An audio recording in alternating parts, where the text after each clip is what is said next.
Have you ever lost someone who felt like a piece of your soul? Someone whose absence felt louder than any silence, deeper than any wound. This is the story of a little girl named Jessi and her puppy, Luma. It's a story not just of separation, but of devotion, of tragedy, Of survival. and above all of an unshakable bond that not even the cruelest wave could wash away. Let me take you back 7 years ago. To a small coastal village called Maravilla, a place so serene it almost didn't seem real, where the morning smelled like salt and hibiscus, where the sky was a watercolor painting and the ocean kissed the land like a friend. This was home. A village untouched by time, where everyone knew everyone. And at the heart of it all, in a modest wooden house painted in soft blue, lived 6-year-old Jessi. She was a bundle of joy with wild curls, muddy feet, and a laugh that could melt even the grumpiest shopkeeper's heart. But her world wasn't complete without Luma, her golden-furred puppy with deep brown eyes and ears that flopped in different directions. From the moment Jessi picked Luma out of a cardboard box of rescued puppies, They became inseparable. Luma wasn't just a pet. she was Jessi's sister, her shadow, her partner in crime. They played in puddles after the rain, shared mango slices under the mango tree, and curled up together at night as if trying to keep each other safe from the world. Jessi would whisper her secrets into Luma's soft ear about her dreams, her fears, and the adventures they'd have when they were grown. Every time she whispered, "I'll never leave you," Luma would nuzzle closer, as if promising the same. But promises don't stop nature. That day started like any other. The sun rose gently, the villagers opened their shutters, and the ocean yawned its quiet rhythm. Jessi was on the porch, drawing pictures of her and Luma riding dolphins. Luma was lying beside her, head on her little feet. Jessi laughed as Luma licked her toes until the ground shook. A tremble at first, then a deep, aggressive shudder. Plates fell. Windows rattled, and then the birds stopped singing. Jessi's mother screamed for her, "Get inside." but it was already too late. On the horizon, the sea had pulled away, vanishing like a cruel magic trick. A long, silent wall of water stood waiting, rising higher and higher. People dropped everything and ran. Parents scooped up children. Jessi's father grabbed her in his arms and ran up the hill. But in the chaos, Luma was gone. She'd seen a kitten, trapped and crying under a fallen cart.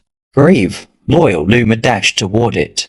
Jessi screamed and screamed. She reached for Luma, but her father held her tight. "We have to go," he yelled. "Now." And just before the wave struck, Luma turned. Their eyes met. That one moment, that one look would haunt Jessi for years. Luma didn't bark. She didn't cry. She just looked at Jessi with a gaze full of love and trust and something else. Something like goodbye. Then the tsunami hit. It crashed over Maravilla like the hand of a god, furious, merciless. Houses were lifted like paper boats. Cars tumbled. Trees snapped. And in that deafening roar, Luma disappeared. For days, rescue teams searched. Helicopters circled.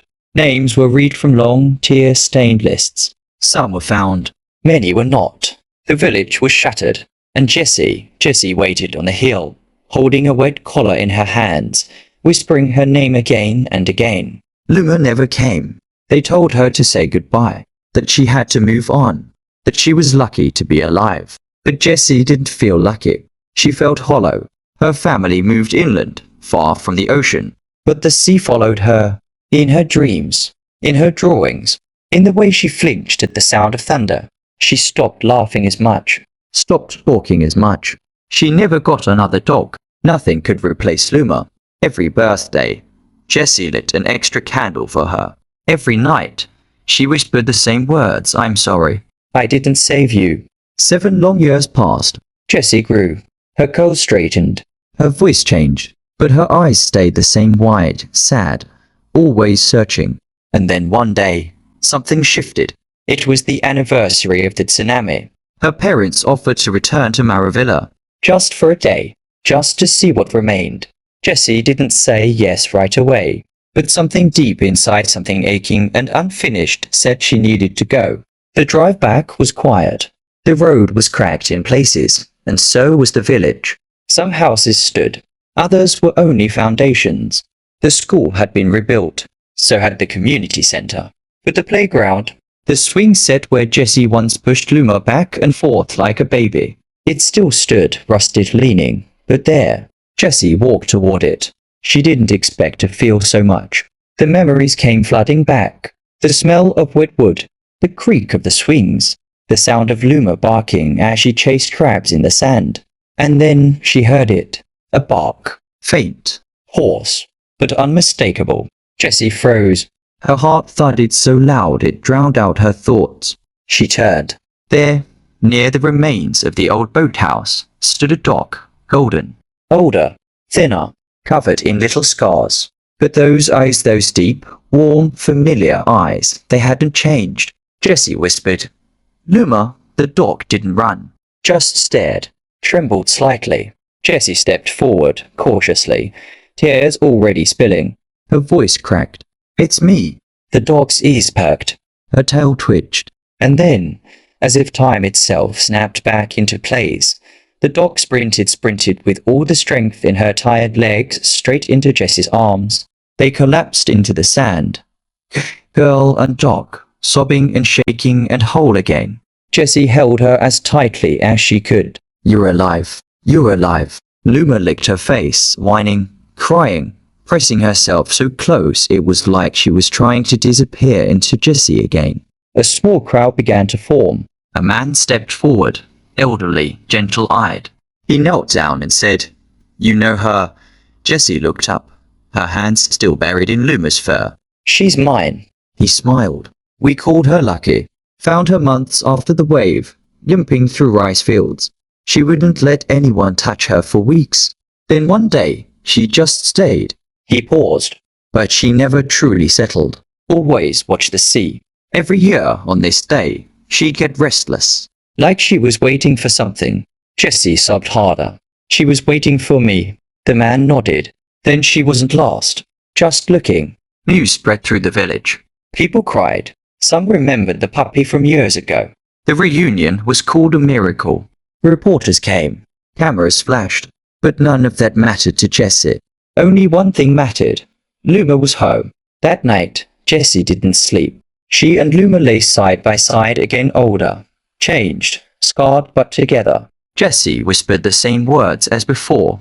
I'll never leave you. And this time, she meant forever. Luma never left her side again. She came home with Jessi.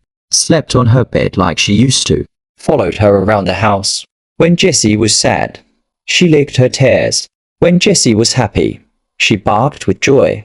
And for the first time in years, Jessi laughed again. Time moved on. But this time, it healed. Jessi grew up and became a veterinarian. Because of Luma, she told people.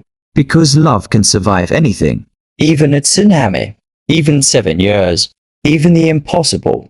When Luma's muzzle turned grey. When she walked slower and slept longer.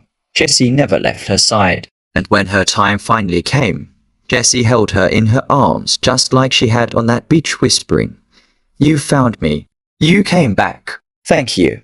And even though Luma's body was buried under a mango tree in their yard, her spirit never left. Because some friendships, the real ones, are carved into the soul. And if you ever visit Maravilla and walk by the old swing set, some say you can still hear laughter and a single bark echoing in the wind.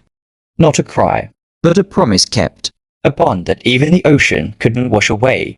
Because love always finds its way home.